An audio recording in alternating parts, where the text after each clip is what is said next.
Jer Basuki mawa biyo. Panglimbang 5 menit dina Jemuah Paing tanggal 26 Desember taun 2020.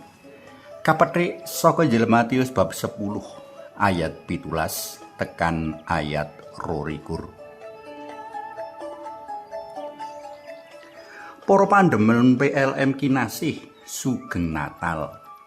Dadi penderek dalam Gusti Yesus mono kudu tansah siyaga ngadepi kahanan apa wae kang kejaba tekani dadakan tan dinuga dinyono nanging uga ora ngepenakake kaya kang dumadi ing prastawa liturgi dina iki.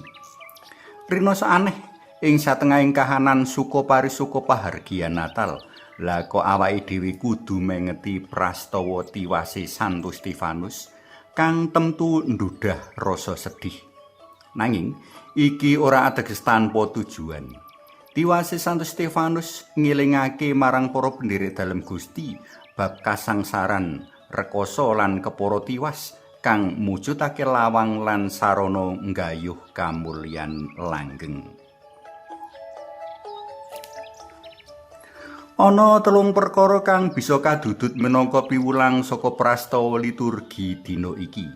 Sepisan kamartiran Santo Stefanus ngelingake menawa kapitayan marang Gusti Yesus Sang Mesias mono pancen mbutuhake kapasrahan total, kalebu asrah pati urip kang maujud ana pangorbanan. Kapitayan kang setengah-setengah amung nimbulake sikap mencela-mencele kang tundhone amung golek slamete dhewe, ngurbanake paseduluran, ngurbanake pasamuan saengga ora ngawohake kaslametan. Kapindho, ora gampang dadi pendherek dalem Sang Kristus Sang Mesias. Prastawa kamartiran Santo Stefanus ngelingake menawa ora kabeh wong sarujuk karo keputusan asrah iman kapitayan marang Sang Kristus. Iki dumadi jalan ora saben wong sarujuk marang pakon piwulang dalem Gusti Yesus minangka Mesias lan Gusti. Kepara ora sethithik wong kang rumangsa ing ngancam urip geguyubane kang wis kadung enak kepenak karo keputusan kita mau. Marga rumangsa ing ngancam mula ya kupiya menggak mepalangi nganiaya enggo nyirnakake kang dadi ancaman. Katelu, ora ana pangorbanan kang muspra. Prastawa kamartiran Santo Stefanus mujudake rabuk kapitayan kanggo tuwuh ngrembakaning pasamuan. Dadi pendherek dalem Gusti kudu darbi jiwa satriya, ikhlas ngrungkepi pasamuan kanthi pangorbanan. Tanpa pangorbanan, pasamuan dalem ora bakal tuwuh ngrembaka. Tanpa totalitas iman, para pendherek dalem Gusti ora bakal antuk kapenuhan kanugrahan. Tanpa totalitas iman, pasamuan ora bakal lestari ngliwati jaman mboko jaman. Para tresna PLM kinasih, Jer Basuki mawa biyo. Sapa sing kepingin slamet kudu wani cucul biyo.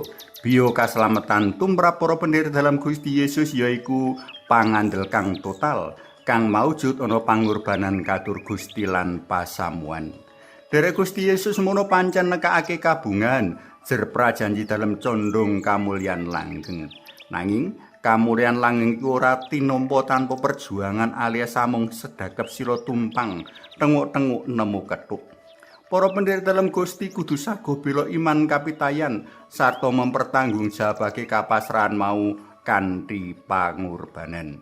Kesederhanaan Natal ora bisa kapisahake karo panandheng panebusan.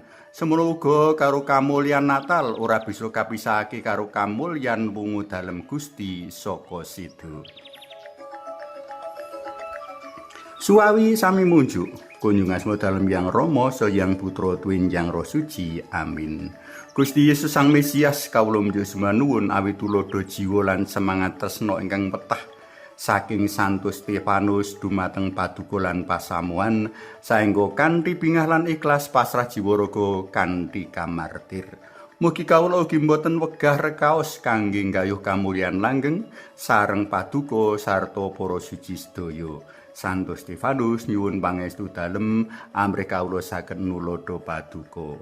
Amin. Kunjung kasmo dalem yang Rama yang Putra tuwin yang Roh Suci. Amin.